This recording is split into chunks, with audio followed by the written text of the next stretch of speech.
Hello students, in this new class we are going to study about atrium and atrium क्या होता है, ventricles क्या होते हैं, ये हमने प्रीवियस लेक्चर में बात की थी। 2 टाइप्स में डिवाइड किया था हमने हार्ट को, पहला एट्रियम, दूसरा वेंट्रिकल्स। एट्रियम को फर्दर डिवाइड किया था राइट एंड लेफ्ट में, एंड वेंट्रिकल्स को भी राइट एंड लेफ्ट में। बात करते हैं एट्रिया की। एट्रिया क्यों कहा है? It's a plural form, and अगर सिंगुलरली हम बात करेंगे तो यूएम लगा देंगे, एट्रियम। जिस तरह से बैक्टीरिया में भी हम देख सकते हैं, bacteria is its plural form, और अगर एक सिंगल बैक्टीरिया की बात करेंगे तो हम उसे बैक्टीरिया नहीं कहेंगे, हम उसे कहेंगे बैक्टीरियम। तो यूएम जब भी हम लगाएंगे वो सिंगल के लिए होगा, और यूएम हटा के अगर ए लगा देंगे तो वो प्लूरल हो जाएगा। एट्रिया हमने इसलिए बात की क्योंकि हम लेफ्ट और राइट दोनों के बारे में बात करेंगे। तो सबसे पहले बात करते हैं लेफ्ट एट्रियम के बारे में। तो left atrium receives oxygenated blood and it goes towards lungs, यानी कि ऑक्सीजनेटेड ब्लड को जो लेफ्ट एट्रियम है वो रिसीव करेगा लंग्स से, और किसके थ्रू रिसीव करेगा? पल्मोनरी वेन के थ्रू। जो ऑक्सीजनेटेड ब्लड है, प्योर ब्लड है, वो लंग्स में प्रेजेंट होता है, हम देख चुके हैं, उसे रिसीव करेगा लेफ्ट एट्रियम। राइट एट्रियम क्या करेगा? डीऑक्सीजनेटेड ब्लड, यानी कि जो इम्प्योर ब्लड है उसको कहाँ से लेगा? ऑल बॉडी पार्ट से, एंड ये किसके थ्रू लेगा? मेन वेना केवा जो होती है हमारी, सुपीरियर और इन्फीरियर। तो सुपीरियर वेना केवा से ये उसको रिसीव करेगा, और जो दोनों होते हैं लेफ्ट एट्रियम और राइट एट्रियम, इनको मस्कुलर एक वॉल के थ्रू डिवाइड किया जाता है। तो मस्कुलर वॉल होती है जो सेपरेट करती है दोनों को। तो क्या होता है? ऑक्सीजनेटेड ब्लड और डीऑक्सीजनेटेड ब्लड मिक्सिंग अप नहीं होता। लोअर चैम्बर जो होते हैं वो क्या होते हैं? वेंट्रिकल्स, वो भी 2 चैम्बर्स होते हैं, and they distribute heart chamber. तो ये जो मतलब क्या होता है कि ये पूरा टोटल 4 चैम्बर हो गया। ऊपर वालों को हमने बोल दिया एट्रिया, नीचे वाले चैम्बर्स को हमने बोल दिया वेंट्रिकल्स, और ये सभी चैम्बर्स मस्कुलर वॉल के थ्रू सेपरेटेड होंगे। लेफ्ट वेंट्रिकल का काम क्या होगा?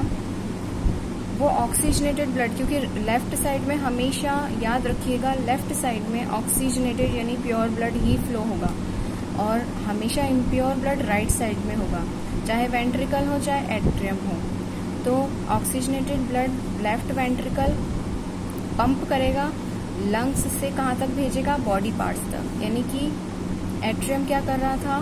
लंग्स से रिसीव कर रहा था, और वेंट्रिकल क्या करेगा? उस प्योर ब्लड को बाकी के बॉडी पार्ट्स तक लेके जाने का, पंप करने का काम करेगा, यानी उसे फोर्सली वो थ्रो करेगा जिससे कि वो बाकी बॉडी पार्ट्स तक पहुंच सके। राइट वेंट्रिकल में हमेशा इम्प्योर ब्लड होगा राइट साइड में, तो राइट वेंट्रिकल पंप करेगा डीऑक्सीजनेटेड ब्लड को, और वो कहाँ से पंप करेगा? राइट एट्रियम से वो लेगा और लंग्स को भेजेगा, यानी राइट एट्रियम से नीचे ब्लड आएगा राइट वेंट्रिकल में, और वो कहाँ पंप करेगा? भेजेगा उसको लंग्स में। क्यों भेजेगा? क्योंकि वो इम्प्योर है, और लंग्स में प्योरिफिकेशन का प्रोसेस होता है। तो प्योरिफिकेशन के लिए हार्ट जो है उसका राइट वेंट्रिकल वाला चैम्बर पंप करेगा उसको, ब्लड को लंग्स में भेजने के लिए, ताकि वहाँ पे जाकर वो ऑक्सीजनेटेड हो और प्योर फॉर्म में कन्वर्ट हो जाए। जो राइट एट्रियम है और राइट वेंट्रिकल है, इनके बीच में वॉल्व पाए जाते हैं, और लेफ्ट एट्रियम और लेफ्ट वेंट्रिकल के बीच में भी वॉल्व पाए जाते हैं। यानी इन दोनों के बीच में वॉल्व होंगे यहाँ मस्कुलर वॉल में, और इन दोनों के बीच में भी वॉल्व होंगे, क्योंकि यहाँ से कभी यहाँ तो जाएगा नहीं ब्लड, सिर्फ ऊपर से नीचे आ सकता है, दाएं बाएं नहीं जाएगा, राइट लेफ्ट में नहीं जाएगा, ऊपर से नीचे आएगा। तो इसीलिए इनके बीच में वॉल्व पाए जाते हैं जो कि ब्लड को अलाउ करते हैं आने के लिए, और जैसे ही ब्लड नीचे की तरफ आए वापस वो ऊपर ना जाए, इसके लिए बैक फ्लो को रोकने के लिए वो वॉल्व उसको कंट्रोल करते हैं, उसके बैक फ्लो को। और जैसे ही ब्लड नीचे आता है ये वॉल्व बंद हो जाते हैं और बंद होने के बाद वापस जो है ब्लड वो ऊपर नहीं जा पाता। तो ये जो है ये पूरा प्रोसेस होता है एट्रिया का और वेंट्रिकल का, ये हमने देख लिया। नेक्स्ट में हम बात करेंगे वेंट्रिकल्स के बारे में।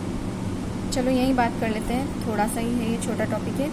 वेंट्रिकल्स जो है वो थिक वॉल होते हैं, उनकी वॉल बहुत ज़्यादा थिक होती है। एट्रिया रिसीविंग का काम करेगा और वेंट्रिकल हमेशा पंप का काम करेगा, यानी रिसीव करेगा ऊपर वाला पार्ट एट्रिया और उसे भेजने का काम करेगा वेंट्रिकल, चाहे वो लंग्स में भेजे चाहे बॉडी पार्ट्स में भेजे, हमेशा वेंट्रिकल पंप करेगा। इसीलिए पंप में उसे ज़्यादा फोर्स की ज़रूरत पड़ेगी और इसीलिए उसकी वॉल का थिक होना बहुत ज़्यादा इम्पॉर्टेंट है, इसलिए वो ज़्यादा थिकर होगा, ज़्यादा मस्कुलर वॉल होगी उसकी एट्रिया के कंपैरिजन में। ठीक है, आई होप यहाँ तक आप लोगों को अच्छे से क्लियर हो गया है। अगर नहीं हुआ है you can ask me in comment section. Till than happy learning and enjoy learning.